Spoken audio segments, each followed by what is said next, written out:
ጤና ይስጥልን የተወደዳችሁ የቦርከና ሚዲያ ቤተሰቦቻችን የሰዓቱን ዜናዎች ወደ እናንተ ይዘን ቀርበናል። አበይት ዜናዎችን በማስቀደም እንጀምራለን።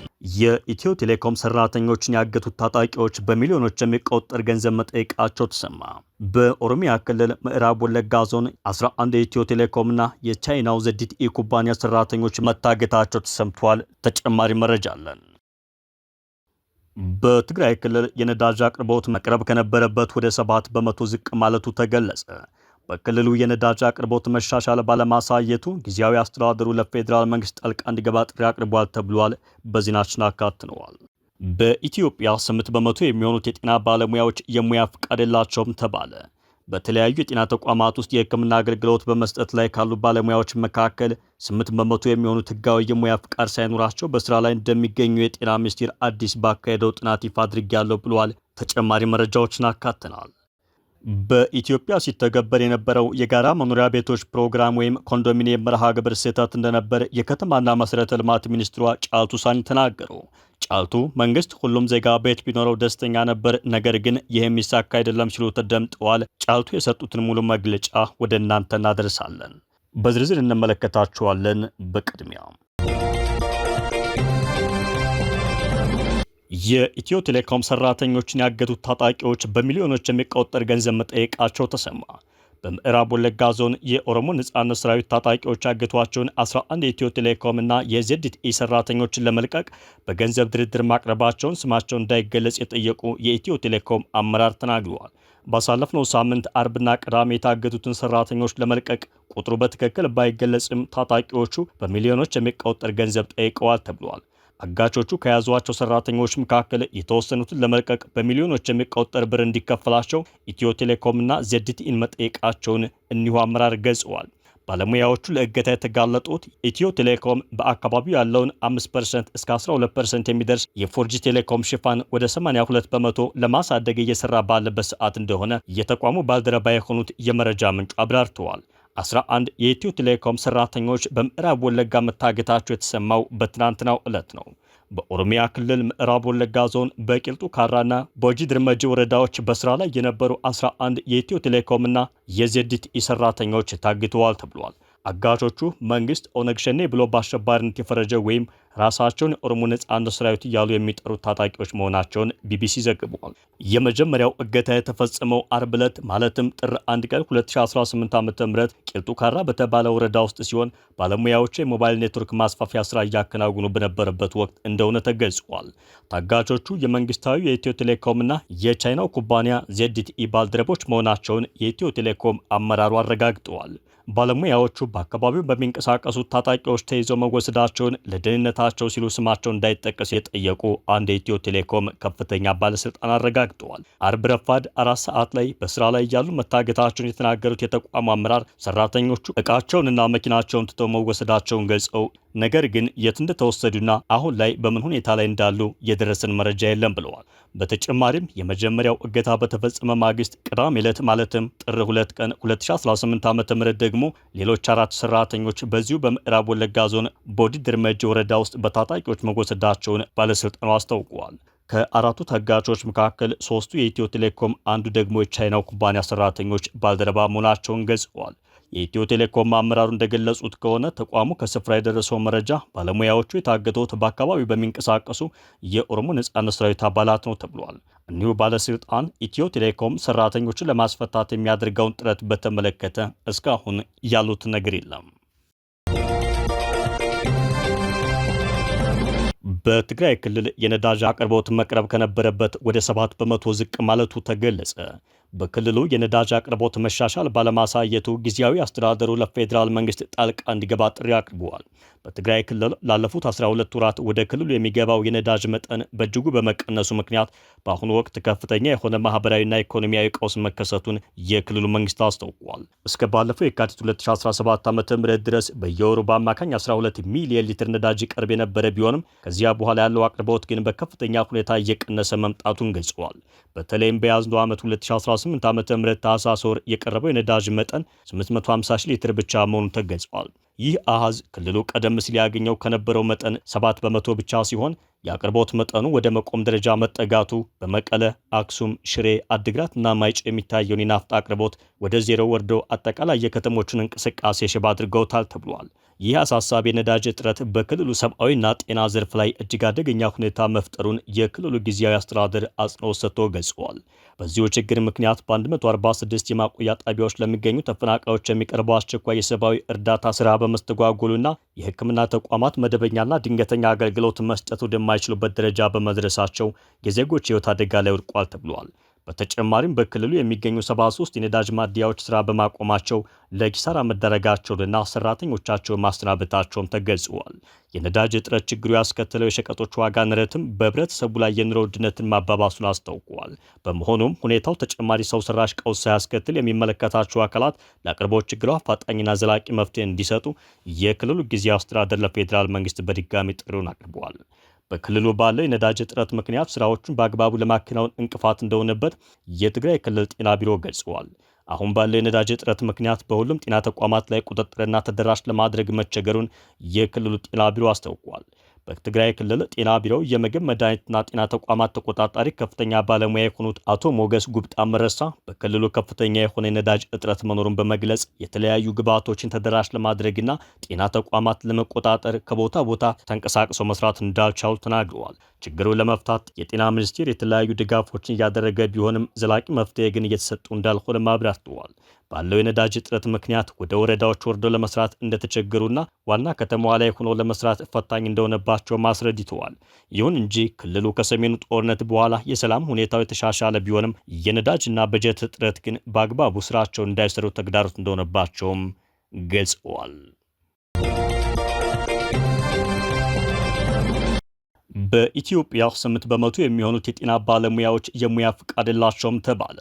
በኢትዮጵያ በተለያዩ የጤና ተቋማት ውስጥ የሕክምና አገልግሎት በመስጠት ላይ ካሉ ባለሙያዎች መካከል 8 በመቶ የሚሆኑት ህጋዊ የሙያ ፍቃድ ሳይኖራቸው ስራ ላይ እንደሚገኙ የጤና ሚኒስቴር ባካሄደው አዲስ ጥናት አረጋግጫለሁ ብለዋል። ሚኒስቴሩ የባለሙያዎች ቁጥጥር ከስርዓተ ትምህርት ቀረጻ ጀምሮ እስከ ብቃት ምዘና ፈተና ድረስ ጥብቅ ቢሆንም አሁንም ከተገቢው አካል ህጋዊ ፍቃድ ሳይወስዱ አገልግሎት ላይ የተሰማሩ ባለሙያዎች መኖራቸውን በጥናቱ ተመላክቷል ብለዋል። በአሁኑ ወቅት በአጠቃላይ 92 በመቶ የሚሆኑት ባለሙያዎች ህጋዊ ፍቃድ ያላቸው ቢሆንም ከእነዚህ መካከልም ፍቃዳቸው ንቁ ወይም አክቲቭ ሆኖ በማገልገል ላይ ያለው የ77 በመቶዎቹ ብቻ እንደሆነ ጠቁመዋል። ይህ ማለት በስራ ላይ ካሉት 100 ባለሙያዎች ውስጥ 23ቱ ወይ ፍቃድ የሌላቸው አሊያ ደግሞ ፍቃዳቸው ጊዜ ያለፈበት መሆኑን ያሳያል ነው የተባለው።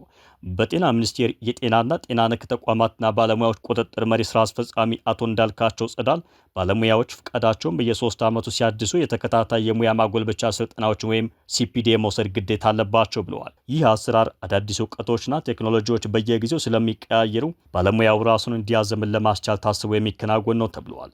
የዓለም ጤና ድርጅት መርሆች የጤና ባለሙያዎች ብቃት በቀጥታ ከታካሚዎች ደህንነት ጋር የተያያዘ በመሆኑ የፍቃድ አሰጣጥ ስርዓት ጥራት የሌለውን ሕክምና በመከላከል የሞት ምጣኔን በመቀነስ ረገድ ከፍተኛ ድርሻ እንዳለው ያመላክታሉ።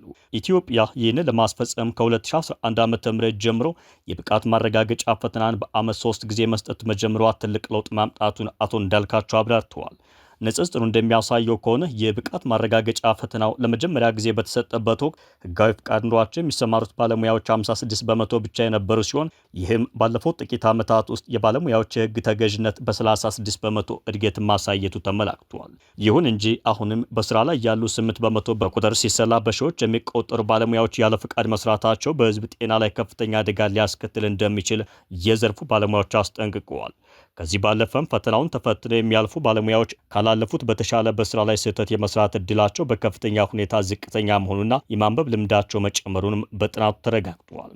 ያለ ህጋዊ ፍቃድ የሚሰሩ ባለሙያዎች ቁጥር ከጊዜ ወደ ጊዜ እየቀነሰ ቢመጣም አሁንም የቀሩት 8 በመቶ ባለሙያዎች ላይ ሚኒስቴሩ አስፈላጊውን ህጋዊ እርምጃ እንደሚወስድ በድጋሚ አረጋግጧል። ይህም እርምጃ ከገንዘብ መቀጮ ጀምሮ የሙያ ፍቃድ እስከ መሰረዝ ሊደርስ እንደሚችልም ተጠቁሟል። ወደፊት ማንኛውም የመንግስትም የሆነ የግል የጤና ተቋም የባለሙያዎችን የሙያ ፍቃድ ሳያረጋግጥ እንዳይቀጥርና የነበሩትን ፍቃዳቸውን በወቅቱ እንዲያድሱ ጥብቅ ክትትል ይደረጋል ነው የተባለው። በኢትዮጵያ ሲተገበር የነበረው የጋራ መኖሪያ ቤቶች ወይም ኮንዶሚኒየም መርሃ ግብር ስህተት እንደነበር የከተማና መሰረተ ልማት ሚኒስቴር ጫልቱ ሳኒ ተናገሩ።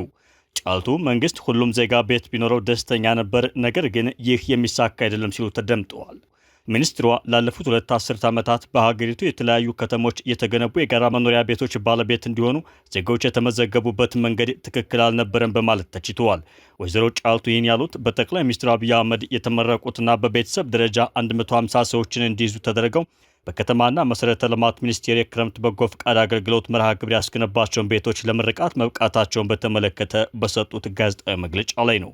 ጫልቱ የቤቶች ግንባታ ሚኒስቴሩ በተለያዩ ቦታዎች ሲያከናውናቸው የቆያቸው የገጠር ከተሞችን የማልማትና የሞዴል መንደርን የመመስረት ሂደት አካል መሆኑን ተናግረዋል። ሚኒስቴር መስሪያ ቤቱ በስሩ ከሚገኙ ተጠሪ ተቋማትና ከተለያዩ ባለድርሻ አካላት ጋር በመተባበር ያስገነባቸው እነዚህ መኖሪያ ቤቶች በኦሮሚያ ክልል ደቡብ ምዕራብ ሸዋ ዞን ሰበታ ሐዋስ ወረዳ በቱሉ አራራ ከተማ የሚገኙ ናቸው ብለዋል። የኢትዮጵያ መንግስት በ2013 ዓ.ም ይፋ ባደረገው የልማት ዕቅድ በገጠር በ10 ዓመት ውስጥ እንዲገነቡ የታቀዱ የመኖሪያ ቤቶች ብዛት 2.8 ሚሊዮን የተባለ ሲሆን ከ2013 እስከ 2022 ድረስ ባሉት በእነዚህ ጊዜያት ውስጥ 4.4 ሚሊዮን የመኖሪያ ቤቶች በከተሞች እንዲገነቡ በዕቅድ መያዙን ጠቁመዋል። ባለፉት 5 ዓመታት በተያዘው ዕቅድ መሰረት የተገነቡ ቤቶች 1 ሚሊዮን እንደሚደርሱ ጠቅላይ ሚኒስትር አብይ አህመድ ባለፈው ሰኔ ወር ለፓርላማ አባላት በሰጡት ማብራሪያ ላይ መናገራቸው ይታወሳል። በወቅቱ 256,000 ቤቶች በግንባታ ላይ መሆናቸውንም ጠቅላይ ሚኒስትሩ በዚሁ የፓርላማ ማብራሪያቸው ላይ ጠቁመዋል። በተመሳሳይ መልኩ ጳጉሜ 4 ቀን 2017 ዓ.ም በተከናወነው የታላቁ የኢትዮጵያ ህዳሴ ግድብ ምርቃት ላይ ባደረጉት ንግግር በሚቀጥሉት 5 እና 6 ዓመታት ውስጥ 1.5 ሚሊዮን ቤቶች ለመገንባት መታቀዱን ጠቁመዋል። ይህ የጠቅላይ ሚኒስትሩ የቤት ግንባታ ሜጋ ፕሮጀክት መንግስታቸው በ10 ዓመት ውስጥ በከተማና በገጠር ለመገንባት በልማት እቅዱ ከያዘው 7.2 ሚሊዮን የመኖሪያ ቤቶች ጋር ሲነጻጸር በእጅጉ ያነሰ ሆኖ ተገኝቷል። ባለፉት 5 ዓመታት በመንግስት በግል እንዲሁም በመንግስትና በግል ትብብር የተገነቡ መኖሪያ ቤቶች በመጪዎቹ 5 ዓመታት ውስጥ ለመገንባት ከታቀዱት ጋር ተጨምሮ 2.5 ሚሊዮን ቤቶች የተሰሩ ሲሆን የኢትዮጵያ መንግስት ከዚህ ቀደም በቅድ የያዛቸውን የቤት ልማት ፕሮጀክቶች በአግባቡ መጨረስ አለመቻሉን የታዘቡ ባለሙያዎች ጠቅላይ ሚኒስትሩ ይፋ ባደረጉት እቅድ ተግባራዊነት ላይ ጥርጣሬያቸውን ገልጸዋል። በመንግስት የታቀዱ የጋራ መኖሪያ ቤቶች ግንባታ በወቅቱ መጨረስ ያልተቻለው በመርሃ ግብሩ ችግሮች ምክንያት እንደሆነ የከተማና መሰረተ ልማት ሚኒስትሯ በዚሁ መግለጫቸው አመልክተዋል። ባለፉት 17 ዓመታት በከተሞች ሲተገበር የነበረው የጋራ መኖሪያ ቤቶች ግንባታ በከተሞች ያለውን የመኖሪያ ቤቶች ችግር በተወሰነ ደረጃ ያቃለለ መሆኑን የጠቀሱት ወይዘሮ ጫልቱ ነገር ግን መርሃ ግብሩ ስህተት እንደነበር አብራርተዋል። የጋራ መኖሪያ ቤቶች ግንባታ ወይም ኮንዶሚኒየም መርሃ ግብሩ የመንግስት ተሳትፎ የበዛበትና ሁሉንም ዜጋዎች የቤት ባለቤት ለማድረግ ታስቦ የተዘጋጀ መሆኑን ስህተት እንደሆነ አስረድተዋል። ሚኒስትሯ ከጋራ መኖሪያ ቤቶች መርሃ ግብር ጋር በተያያዘ የነቀፉት አሰራር የቤት ፈላጊ ዜጎች ምዝገባ የተከናወነበት መንገድ ሲሆን የኮንዶሚኒየም ቤቶች ሲገነቡ መጀመሪያ የታለመው ዝቅተኛ ገቢ ላላቸው ዜጎች ቢሆንም አብዛኛዎቹ ቤቶች ውስጥ ግን የሚኖሩት ተከራዮች መሆናቸውን በማሳያነት አንስተዋል። በሀገሪቱ የተለያዩ ከተሞች የተገነቡ የጋራ መኖሪያ ቤቶችን ዜጎች የቤት ባለቤት እንዲሆኑ የተመዘገበበት አካሄድ ትክክል አልነበረም ያሉት ሚኒስትሯ ቤቶቹ ከተገነቡ በኋላም የሚኖሩባቸው ሰዎች በአብዛኛው ተከራዮች ናቸው። ፕሮግራሙም ላለው የሚጨምር እንጂ ቤት የሌላቸው ዜጎች ለይቶ ችግራቸውን የሚፈታ አልነበረም ሲሉ ተችተዋል።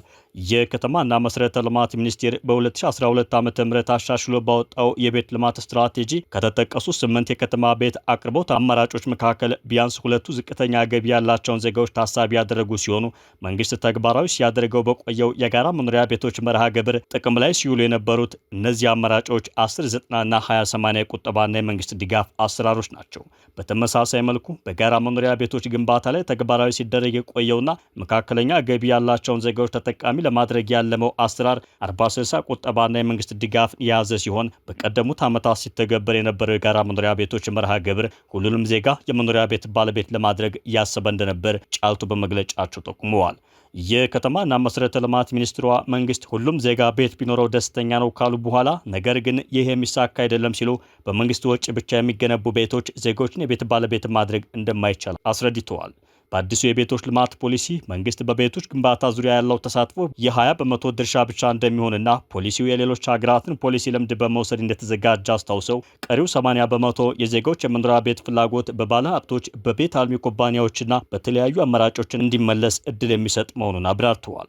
ኢትዮጵያ ከዚህ በፊት የነበራት የከተማ ልማት ፖሊሲ ብቻ እንደነበር ያስታወሱት ሚኒስትሯ የቤት ልማት ፖሊሲ በሀገር ደረጃ አለመዘጋጀቱ ለዜጎች አንገብጋቢ የሆነው የመኖሪያ ቤት ጉዳይ ትኩረት እንዳይሰጠው እንዳደረገው አመልክተዋል። አዲሱ የቤት ልማት ፖሊሲ የተዘጋጀው በከተማና በገጠር ልማት ለሚኖሩ ሁሉም ዜጋዎች አቅምን ያገናዘበ ተደራሽና በቂ የመኖሪያ ቤት አቅርቦት በዘላቂነት ለማረጋገጥ የሚያስችል የሕግ ማዕቀፍ መዘርጋት አስፈላጊ ሆኖ በመገኘቱ እንደሆነ የጠቅላይ ሚኒስትር ጽሕፈት ቤት ባለፈው ሳምንት ባወጣው መግለጫ አስታውቋል። የሚኒስትሮች ምክር ቤት ባለፈው ሳምንት ማክሰኞ ታህሳስ 28 ቀን 2018 ዓ.ም ባደረገው መደበኛ ስብሰባው ለውይይት ካቀረባቸው አጀንዳዎች ውስጥ የቤት ልማት ፖሊሲ አንዱ ሲሆን በውይይቱ የተነሱ ግብአቶች ከታከሉበት በኋላ ተግባራዊ እንዲደረግ የሚኒስትሮች ምክር ቤት በሙሉ ድምፅ ማጽደቁ ተመላክቷል።